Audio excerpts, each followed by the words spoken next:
हाँ, सरस्वती को सादर वंदन। प्रभु के साथियों, बहुत देरी से हमारे जो आवश्यक कार्यक्रम शुरू हुआ, कहीं ना कहीं हमें संकोच रहता है।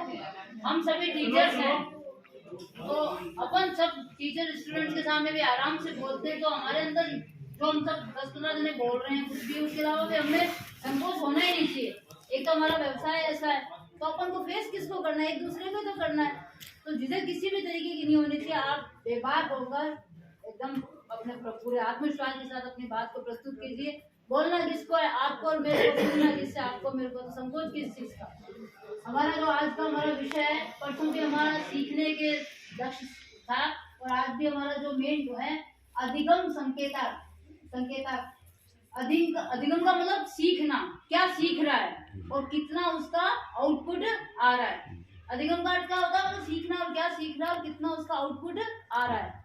हमने परसों भी जब बात की थी, उसी का ही दूसरा एक पूरक ये चार्ट है कि दक्ष वो है, हमको उसको क्या करना है, अपने जो हमारे संसाधन है, जैसे भी संसाधन है और जो भी हमारी परिवेशीय धरातल से जुड़ी हुई स्थितियां हैं, बच्चा हर बच्चे की अपनी पारिवारिक परिस्थितियां होती हैं, उन परिस्थितियों के हिसाब से अपने को उसको उसके लेवल पे जाके, उसके स्तर पे जाकर सिखाना है। हमारे पास में जो सामग्री है, वो सामग्री हमारे पास में एक सहायक है, लेकिन अपने को बच्चे के स्तर के ऊपर जाना है। आज अभी अपन जो चर्चा कर रहे थे कि भाषा संबंधित चर्चा कर रहे थे, और हमारे सबकी जो कॉमन एक जो प्रॉब्लम उभर के आई, क्योंकि हम सभी भी उस भाषा को नहीं जानते। मारवाड़ी में कहावत बनी हुई कि 2 कोस पे वाणी और 5 कोस पे पानी बदल जाता है, स्वाद चेंज होता है। इसका कारण प्राकृतिक भी है, नैसर्गिक है, जियोग्राफिकल भी है, क्योंकि सबका जो हम बोलते हैं, हमारा बोलने का जो लहजा होता है, उस लहजे से भाषा में परिवर्तन आना एक स्वाभाविक चीज है। तो अपन उसको नहीं सीखते, लेकिन जहाँ भी हम जा रहे हैं और उसके बच्चे के स्तर पर जाके उस बात को आराम से समझाइए, वो जरूर सीखेगा, और उसके लेवल पे जाके उसकी बात को एक्सप्रेस करने की कोशिश कीजिए। जरूरी नहीं है कि अपने को देखो कहीं भी 100% आउटपुट नहीं आता है। अपन जो प्राइवेट स्कूल वाले ना, निजी स्कूल वाले जो इतनी राम कहानी और इतनी गाथाएं गाते हैं, वो आपके और अपने जो हमारे द्वारा वहाँ से दुनिया भर का जो पैसा दिया जा रहा है, उससे उनकी वो चाक चौबंद सुंदरताएं हैं। बाकी वहाँ के रिजल्ट्स भी क्या होते हैं कि भाई अब ऑब्वियसली इतना पैसा लेते तो एक अलग बात है, हमारे पास में जो बच्चे आते हैं उनकी धरातलीय परिस्थितियां और उन बच्चों में तो बहुत ज्यादा फर्क आता है। अपने को बच्चे को जो सिखाना है, उसके ऊपर में जो एक सीधी सी चीज होती है कि जो अपने 5 कंसेप्ट होते हैं कि बच्चा सुन रहा है, वो जन्म से सुन रहा है। अब लिखने की अभिवृत्ति के लिए जो हमारी सैद्धांतिक चीजें आती है कि उसको अपने को जिस भी भाषा है, मान लो व्याकरण से जो है, अपने जो वर्णमाला से संबंधित चीज होती है, उसको बताने का होता है। यदि हमने बच्चे को जो बेसिक चीज है, वर्णमाला से चीज संबंधित चीज है, उसको बता दी, यदि हमने हिंदी की वर्णमाला में या उसको अक्षर ज्ञान करवा दिया, मात्रा ज्ञान करा दिया, तो चूंकि अगर हमारे यहाँ पे हिंदी माध्यम है, तो सामाजिक भी उसी में चलती है, गणित के जो एक नियम वाले सवाल हैं वो भी इसमें चलते हैं, प्लस विज्ञान की किताबें वो भी इसमें चलते हैं। तो ये हमने एक भाषा में उसको बेसिक चीजें करा दी, बेसिक चीज सिखा दी, तो उसका लाभ उसको बाकी 4 भाषाओं में भी मिलेगा। तो हमारा कहीं ना कहीं, और आप उसको सिखाइए, उसके स्तर पर जाके समझाइए। वहाँ पे वो जो ज्यादा से ज्यादा अपन कोशिश करें कि वहाँ पे अपन टेबल कुर्सी है, जो अपन कहते हैं वास्तव में हमारा एक संसाधन है, बैठी है उस पर, लेकिन बच्चे के स्तर पर जाके जहाँ तक अपन उसके साथ जितने उसके लेवल पे जा सकते हैं, उतना ही ज्यादा अपन उसको सिखा सकते हैं। और यही हमारा प्रयास रहना चाहिए। प्रयास कीजिए, सफलता जरूर मिलेगी। मैं मेरे प्रबुद्ध साथियों से निवेदन करूंगी, इसके ऊपर अपने अपने विचार प्रस्तुत करें। दक्षताएं के बारे में बताना चाहूंगी कि अधिगम में जो हमें दक्षताएं दी गई है, तो हमें अधिक से अधिक प्रयास करना चाहिए कि बच्चों को हम उन दक्षताओं से लाभान्वित करवाएं। तो उस दक्षता के पहले हमें उन दक्षताओं में अपनी पारंगतता करने की प्रयास करना चाहिए। सबसे पहले अगर हम शुरू करते हैं पढ़ना, लिखना, चिंतन, मनन, प्रश्न पूछना और विचार करना। हर बच्चा अपने घर से आता है, बोलना जानता है। उससे सबसे पहले अगर अपने को बात करनी है, तो उसको जो है पारिवारिक परिवेश में अपन बात करें। बच्चा घर से आया है, भाई रास्ते में तुझे कौन कौन मिला, तुझे क्या क्या दिखा, तो बच्चा आपके प्रश्न का उत्तर देगा।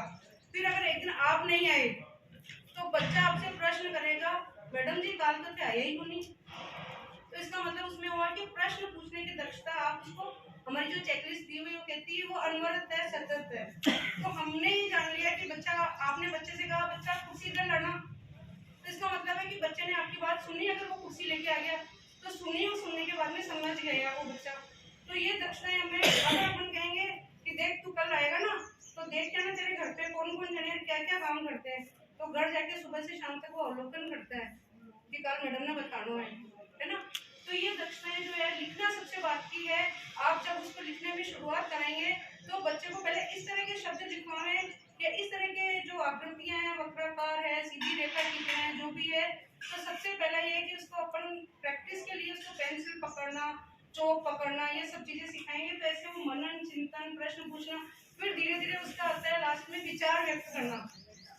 अगर कोई बात आपने बताई है, अगर बाद में हम बच्चे से पूछे देखो शेर था, शेर की जगह तू होता तो क्या करता, या उस शेर की जगह तू होता तो क्या करता, उस बच्चे की जगह तू होता तो क्या करता, तो बच्चा अपने अभिव्यक्ति प्रदान करता है उस समय कि मैडम मैं भी होता तो मैं इससे ही बढ़िया काम करता हूँ, है ना। तो वो अपनी मातृभाषा में बोलेगा।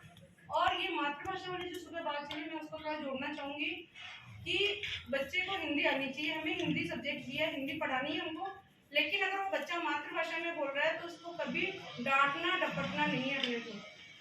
उसकी बात का हाँ करना है कि हाँ सही कह रहा है, लेकिन दूसरे बच्चों को बताना, दूसरे बच्चे हंसने लग जाते हैं जब बच्चा मारवाड़ी शब्द का इस्तेमाल करता है। तो दूसरे जो छोटे बच्चे हैं जो थोड़ी बहुत हिंदी जानते हैं उसके, तो वो हंसने लग जाते हैं।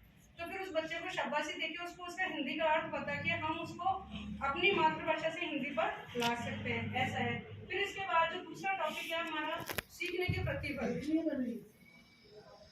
दूसरा हमारा सीखने के प्रतिबल की जो दक्षताएं हमने दी है उससे बच्चे में क्या रिजल्ट्स आ रहे हैं, क्या क्या हम उससे संभावनाएं व्यक्त कर सकते हैं कि अधिगम के पश्चात हम किस तरह से उसका मूल्यांकन कर सकते हैं, उसके क्या परिणाम रहेंगे, वो हमें नोट करने होते हैं। दूसरा होता है पठन सामग्री पर चिंतन और प्रश्न कौशल उसमें डेवलप हुआ या नहीं हुआ। जिसमें नहीं हुआ तो हमें प्रयास करना है कि उसका नेक्स्ट टर्न पे तक उस पे लाने का हम प्रयास करें। नेक्स्ट हमारा सीखने के अधिगम संकेतांक। तो ये जो है इसमें है दक्षता प्राप्ति के बाद में छोटे छोटे चरणों में उससे कार्य करवाया जाएगा और उस कार्य के परख के आधार पर हम करेंगे कि कौन से बच्चे, कभी कभी होता है कि कोई दक्षता में पूरी की पूरी क्लास पिछड़ जाती है, तो उस पर हमारा दायित्व बनता है कि हम उस कॉन्सेप्ट को या तो हम बच्चों तक पहुंचा नहीं पाए या हमारा खुद का कॉन्सेप्ट क्लियर नहीं है, तो उसको हमें नोट करके उस अधिगम को दोबारा उस क्लास में पढ़ाने का या समझाने का प्रयास करना चाहिए। कठिन शब्दों को समझने के लिए हमने देखे इंग्लिश में वोकेबलरी आती है पीछे, तो एक वर्ड के लिए पूरा सेंटेंस उसका दिया हुआ आता है।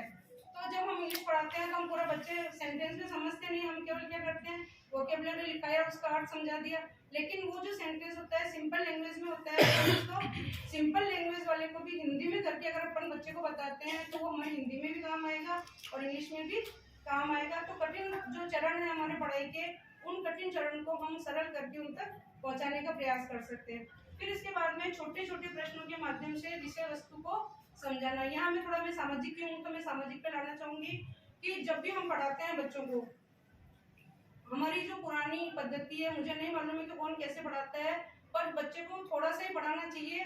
2 पैराग्राफ पढ़ाए, 1 पैराग्राफ पढ़ाया, मैं तो छोटी 5 बच्चे को पढ़ाते हैं हम, 1 पैराग्राफ पढ़ा के उसी में से आप क्वेश्चन फोकस करें। और अभी हमारे जो है ये कौन सी छुट्टी ना अपने परीक्षाएं आती है आरकेएसएमबी के अंदर छोटे छोटे पैराग्राफ आते हैं, उसी में से अपने को प्रश्नों के उत्तर बच्चों को निकालने होते हैं। ये बच्चे कब निकाल पाएंगे, जब हम इसको कक्षा स्तर पर उनको अभ्यास करेंगे।